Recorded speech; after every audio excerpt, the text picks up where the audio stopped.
Something is shifting in Los Angeles right now. And if you're a real Rams fan, you can feel the weight of this decision. We have been hearing whispers all off-season, the rumors of a potential trade that would change the entire look of this offense. But the truth is finally coming to light, and it is about the future of a legend in the Horns. Before we dive into what this means for our Super Bowl window, do me a favor. If you are Rams faithful, hit that like button and subscribe. We need every voice right now. The news that is vibrating through the halls of SoFi Stadium right now is something that many of us weren't sure we would even see after the recent trade chatter. We are officially looking at a 2026 season where Davante Adams remains a Los Angeles Ram. Now, let that sink in for a moment. This was a move that many thought was a one-year rental, a desperate swing at a title that might end with a quiet exit. But here is the thing. The Rams and Adams are moving forward together, and it feels like there is a specific kind of pressure building behind that decision. When Les Snead brought Adams in, the goal was clear. Find a way to maximize the final years of Matthew Stafford prime. We knew we were not getting the version of Davante that scorched the earth in Green Bay, but we needed a professional, a red zone threat, and a veteran leader. Last season showed us exactly why that gamble was taken. Adams did not just show up, he redefined how we operate inside the 20-yard line. Even though he was not that same receiver who posted 4 straight 1,000-yard seasons, he led the entire league in touchdowns. That kind of production is not something you just walk away from easily. And honestly, it feels like the team realized that moving him now would leave a void that no draft pick or young prospect could fill. The connection from Stafford to Adams in the red zone was nearly unstoppable, feeling automatic inside the 5-yard line. He ended up with 14 touchdowns overall, with 11 of those coming inside the 10. That is elite efficiency that changes the entire identity of a Sean McVay offense. But this brings us to a crossroads. There were heavy trade talks, and some reports suggested that both sides were looking for a way out. Now that those talks have cooled, we have to wonder what changed behind the scenes. Was it a lack of market value, or did McVay step in and say he cannot win without this specific weapon? The implications for our roster are massive. We are keeping a high-priced veteran during a time when some thought we should be getting younger. It is a bold statement that the window is still wide open for this group. As we look deeper into what this means for 2026, we have to talk about the risks, because this is where the emotional tension really starts to build. Davante Adams is going to be 33 years old when the next season kicks off.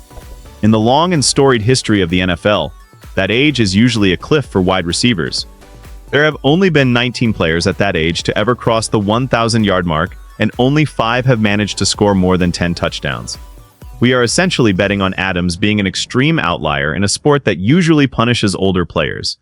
Last year, we saw the first cracks in the armor. There was a clear decline in his overall consistency, and he struggled significantly with a lingering hamstring injury down the stretch. That is the kind of detail that keeps a fan up at night. If those hamstrings do not hold up, we are looking at a huge portion of our salary cap sitting on the sideline while Stafford loses his most trusted red zone target. But here is where the roster impact gets interesting. While the physical decline might be a concern, the influence he has on the locker room is something you cannot measure with a stopwatch. We saw how his presence started to rub off on Puka Nacua. Having a guy like Adams, who still possesses one of the best releases at the line of scrimmage in the history of the game, is like having an extra coach on the field. That mentorship is vital for the future of our young stars. The question was always whether Adams would return on his current contract, and it appears the front office is comfortable with that reality. They are hoping to squeeze every last drop of talent out of him for as long as possible. Some might call it a dangerous game, but in this league you have to be willing to take those risks if you want to stay in the hunt for a Lombardi. The uncertainty here is what creates that knot in your stomach. Are we watching the beginning of a legendary final chapter, or are we witnessing a franchise holding on to the past for too long? The margin for error is razor thin right now, but this is where things change, and we start to see the true complexity of this situation. If you look at the tape from last season, you see a story that numbers alone cannot tell. The Rams became nearly impossible to defend in the red zone because of how Adams occupies space and attracts attention. Throughout the entire Sean McVay era, this team has occasionally struggled to punch the ball in when the field gets short. We have seen drives stall out and settle for field goals more times than we would like to admit. Last year, however, the Rams ranked 7th in the league in red zone scoring, and a massive part of that was the gravitational pull of number 17. When he is on the field, the defense has to make a choice. If they play him straight up, he wins on the back shoulder fade with Stafford, a connection that looks like it was forged over a decade rather than just one season. If they try to bracket him or bring safety help over the top, it opens up massive lanes for our tight ends and for Puka to work underneath. And that is the biggest question moving forward.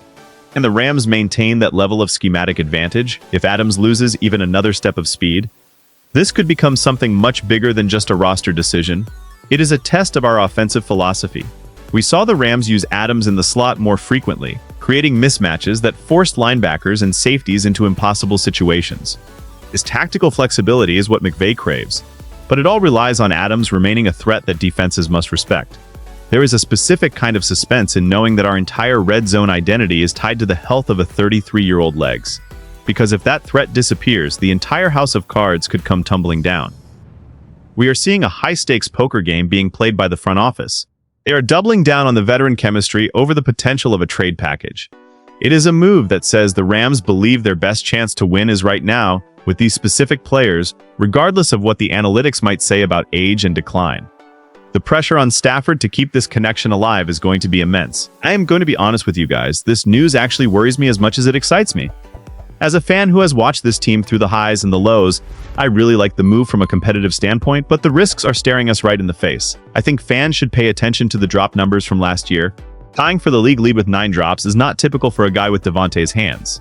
It makes me wonder if the concentration is wavering, or if the physical toll of the season is starting to catch up to him. I really want this to work because seeing Adams in a Rams uniform feels right, and his veteran presence is exactly what this young group needs. However, we have to be realistic about what the 2026 outlook actually looks like. If we can get 750 yards and maybe 8 touchdowns, I think most of us would call that a successful season. But expecting 14 touchdowns again feels like we are asking for a miracle. I am cautiously optimistic because Adams himself has said that Los Angeles is his last stop. He is not looking to bounce around anymore. He wants to cement his legacy here. That kind of commitment matters. It tells me he is willing to put in the work to overcome the physical challenges of aging. But it also adds a layer of emotional weight to every game. Every time he limps off the field or comes up slow after a catch, the entire fan base is going to hold its breath. This feels like a Super Bowl or bust mentality has fully taken over the organization again. We are not rebuilding, we are reloading with everything we have. It is that insider atmosphere where you know the stakes are higher than they have ever been. I love the ambition, but I also fear the fallout if it does not go according to plan. This move could be incredible and lead us back to the promised land, or it could become a problem that hampers our flexibility for years. This is the tightrope we are walking, and it is going to be a wild ride watching it unfold on the field next year. The story of Davante Adams and the Los Angeles Rams is far from over, and that is perhaps the most exciting part of this entire situation. We are heading into a season where the expectations are sky high and the tension is palpable. The trade rumors might have cooled for now, but in the NFL, nothing is ever truly settled until the cleats hit the turf. This one decision to move forward into 2026 could be the definitive moment that determines whether the Stafford era gets one more ring or ends with a series of what-ifs. We have the talent, we have the coaching, and now we know we have the veteran firepower staying in the building. But as we have seen, the road to a championship is paved with uncertainty and sudden changes. The future of this franchise is being written in real time, and Davante Adams is holding the pen. I want to hear from you, the real Rams faithful. Do you think keeping Adams is the move that puts us over the top, or should we have traded him while his value was still high? Are you worried about the age and the injuries, or do you trust McVay to make it work? Drop your thoughts in the comments below. I read every single one of them. Don't forget to like this video and subscribe if you want to stay in the loop on everything happening with the Rams. We are in this together, and the journey is just getting started. Go Rams!